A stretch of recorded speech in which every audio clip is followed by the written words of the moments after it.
I have a dirty secret for you, Malcolm, which is when you fall asleep at like 8 p.m. sharp because you wake up at 2 a.m. to start working, sometimes I will turn to guilty dramas online. I know, Octavia, you watch them with me. For watching them. Well, you know, I first off, I feel like they're kind of like candy, mental candy, that is not very good for people to watch, especially because I think a lot of it exhibits really bad, irresponsible behavior. And trains people to believe that that's how people should behave. I mean, many of these protagonists in these dramas are otherwise very competent, admirable people, and yet somehow it's okay for them to act in a manipulative fashion, to be really morally bankrupt. Oh, I noticed that on your shows. Yeah. And you get excited when that happens. I don't actually enjoy those parts of the shows. Oh, well, you love it when somebody gets their revenge. Well, that's the satisfying thing, yes. Although, yeah, I guess in many cases, revenge is illogical. Well, let's talk about why these uncomfortable things are happening in these drama shows. Well, and yeah, I mean, just fundamentally, we were speaking with a friend about this recently, too. In many dramas, we just seem to like to watch people make bad decisions and have interpersonal conflict in a way that's really inefficient.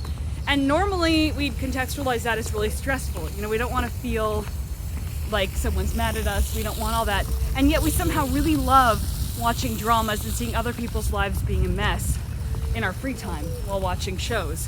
Yes, and we would have hated if this stuff was happening to any of our friends. Yeah. And yet in dramas, and it's especially a way of introducing a new plot point or something like that. You know, you have some weird conflict created that's really unnecessary. Yeah. And I think that it's such an interesting thing to think about. Why do we like what we like in terms of dramas and what becomes popular? Yeah. And you had a few ideas as to this. Yeah, so one of my theories is that we are, through evolution, sort of genetically designed to be really interested in interpersonal drama. Because if, let's say, we're in a much earlier human society, a small tribe, knowing the social dynamics of the tribe, knowing who's on the outs, knowing who's cool, is really important. Because if we're on the wrong side, we could get kicked out and be just open to the elements. Yeah, and have just no die. food, have no breeding, your kids get smashed. Yeah, raiding Vikings will kill us because we're out in the field I was thinking earlier human ancestry, you know, when it really, really mattered. Oh, like tigers will eat us. Yes, but I find that very interesting, but it's not just that it has value to you, this dramatic information. Okay. But it can be traded as a resource. Oh, because you know the gossip. You can use that as social capital. Yeah, imagine you have a new entrant to the tribe, and depending on, you know, how our early social structure worked, like what type of ape species we're most like, you know, it could have been roaming males coming to the tribe, it could have been females from faraway tribes coming to the tribe. Whatever it was, you would have had a new entrant to the tribe. And this information would have been very valuable to them. And you can trade information that has value to a new member from anything from sex to food to anything like that. So all of this would then make it kind of, well, a good thing. So people who had a, we'll say, genetic predisposition to be interested in gossip and drama. Well, drama is capturing it, right? It's recording the information, and gossip is trading it. And I think that when you talk about gossip, the number one reason people trade gossip is for social status. When somebody is telling you gossip, some personal information they have that you don't have, they're typically trading it to you so that you think more of them. Okay.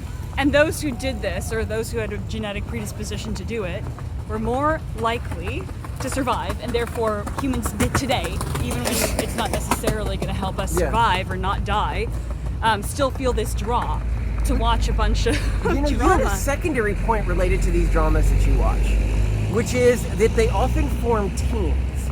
They create situations where you are inclined to side with one of a few perspectives. Oh yeah, like I remember forever ago, there was Team Jacob and Team Bella with Twilight. I mean, everyone was really insistent on, you know, choosing a side. Ooh. It didn't matter. These are vampires and werewolves that are not real, but people get into it, you know? And when they're often set up in a way that's meant to force you to choose a side. And there's something deeply satisfying about choosing that side. I mean, I don't think I read the books. I think I've seen like one of the movies, but I still mentally choose my side. I would totally be Team Edward or whatever, because I think the vampires are a better, stronger institution.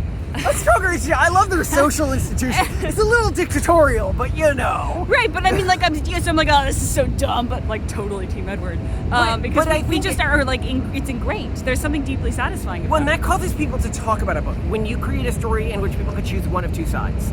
But then there's the other type of side choosing where you gain satisfaction from it. And in that they make one side like obviously villainous, and then eventually that side gets their comeuppance. And you and we like switching sides. I mean, as soon as we think one side is a little bit better, right? Oh, absolutely. Yeah. Oh, I'm moving to this side right here. Yeah, Speaking because of we are switching walking on a sides. cliff, and it's we don't want to fall off. Right? He's a little afraid of heights. We don't want any splat babies. No splat babies. Yeah, we have the baby on board. Have to be careful. But yeah, I think it's good for us to understand maybe why we watch these dramas. And I don't know, what do you take away from it, Malcolm? Well, when we watch something and when there's a piece of media that's gaining attention, it's typically, I guess the word would be masturbating some sort of deep instinct within us that had a functional purpose a long time ago, even if watching soap operas doesn't really have a purpose in our lives today other than office cooler talk. Huh, interesting. Do you have any thoughts on that? Let us know in the comments. Curious to see what other people think.